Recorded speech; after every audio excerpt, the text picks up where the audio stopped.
better. He did not go today. I anticipate hopefully he can go tomorrow. Ledbetter is the other one that didn't practice. That's it. Okay.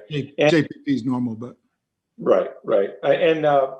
Obviously Devin White was back. I'm just curious what conversations you may or may not have had with him, and just sort of what his demeanor is, and how much life he brings back to you when he comes into the huddle. Oh yeah, he's anxious to be back. I mean, there's a lot of energy, a lot of enthusiasm. Not much of a conversation. Just look at him, say you look a little skinny, but other than that, he's okay. Thanks, Coach. All right, we'll go over to Greg Allman. Hey, Bruce, you had mentioned that one of the main problems for you in the two regular season Saints games was just the turnovers on offense. Obviously, that was an area where you made so much progress this season compared to last year. Is there something you point to? Obviously, the Saints defense is a pretty good defense, as to why there were as many turnovers as there were in those two games and the two losses to New Orleans. I think they're good defense. We got to block them better. And I think we know what we're doing a whole lot better now than we did then. Bruce, the drop-off in turnovers this year, obviously that helps the offense, but how much does that help the defense just to not have as much sudden change and short fields and all the things that come with turnovers during a game? Oh, yeah, it's helped a bunch. I mean, the number of short fields we put them in last year just to start ball games. If we didn't give up a touchdown, we gave up an interception that was in plus 20 area. So that part has helped them. Our field position starts defensively are dramatically changed. Thanks, Bruce. You bet. Go over to Jenna Lane. Hey, Coach. I know you're a big fan of quarterback play, and I know obviously you've got a game to focus on as far as winning, but it is going to be the first time that two quarterbacks over the age of 40 are going to be facing off in the playoffs. Can you just speak to the historical significance of this matchup? Yeah, it just speaks for the two guys that are playing. I mean, they've taken great care of themselves, and two of the best that's ever played the game. So it's always whether they're 25 or 43 and 42, it's spectacular when those guys play. And, this is a team that you guys did lose twice to in the regular season. And so much of this game is about belief. You can't get it done unless you believe. What was the message to your team in the locker room this week to get them ready? Just do your job. Do your job. You're good enough. Thanks, Coach. You bet. We'll go to Scott Reynolds. Hey, Bruce, just to kind of pick up on what Jenna was talking about in terms of belief, the Saints believe, and they know that they can beat you. They've done it 5 times in a row. Do you know right now that all 53 guys in your locker room can beat the Saints, or is that something that you have to find out on Sunday night? No, I believe we can. I believe we can, but we got to do it on Sunday night. Doesn't go talk about it now. Nothing happens on Wednesday. Yeah, true. And your interest in bringing back Earl Watford in terms of having some depth, just can you comment on what he can bring to the team in terms of experience? Yeah, Earl, he can walk in and play 4 positions for us, just getting back in a little bit of football shape. And he stayed in pretty good condition. So just like Ted Larson, guys that have been in this system for a while, veteran players, when you lose a guy, you try to look for veteran players rather than young guys who might not be ready. Thanks, Coach. You bet.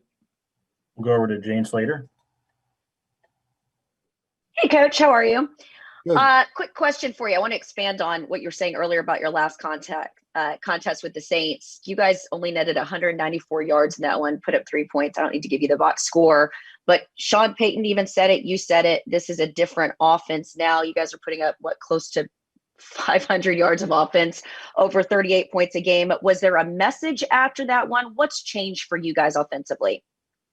We just got better and better. I mean, I think it was just a matter of continually work in progress. And, I think back in the second half of the Kansas City game, I think if we'd gotten the ball back, we might have had a chance to win that one. So things were growing each and every week. And then after the bye, everything kind of solidified itself.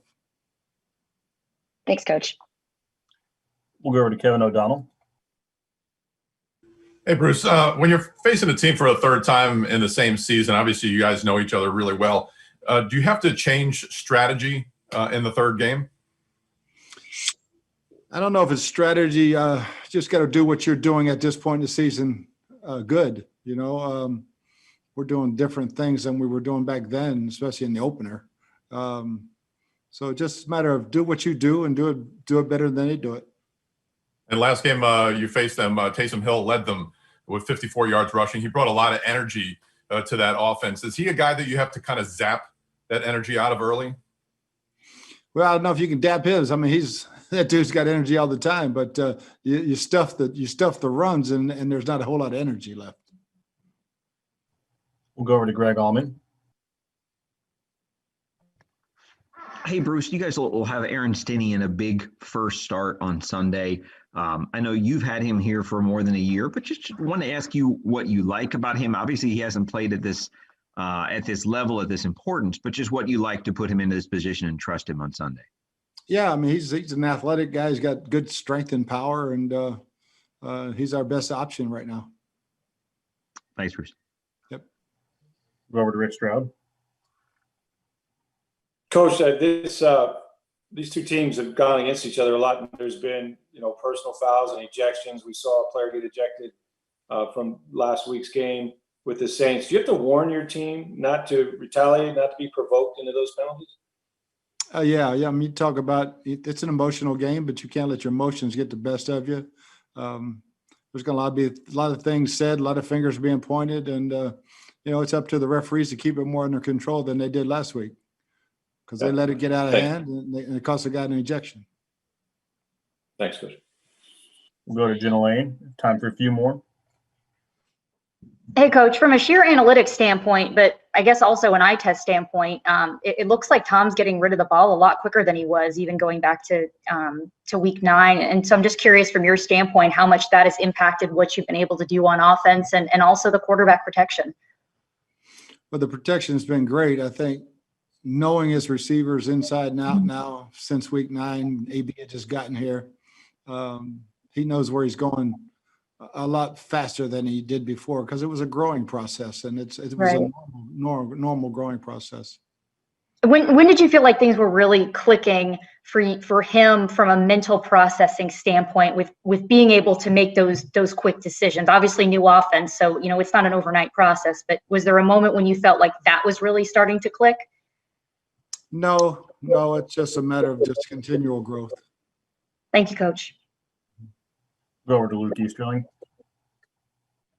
Bruce, obviously, two of your, leaders in Mike on offense and Levante on defense, that was their first playoff game. A lot was put on that. You kind of never know what a guy's going to do in that situation until he's there, but obviously got 2 huge performances from them, big plays and key moments. What can you say about their ability to step up in that first playoff opportunity and deliver? Yeah, it's fantastic. You knew they would. They're great players. And great players love the limelight. They enjoy that moment, and no guys do it better than those two. Thanks. That's all we have time for today. Thanks, Coach. Thanks, guys.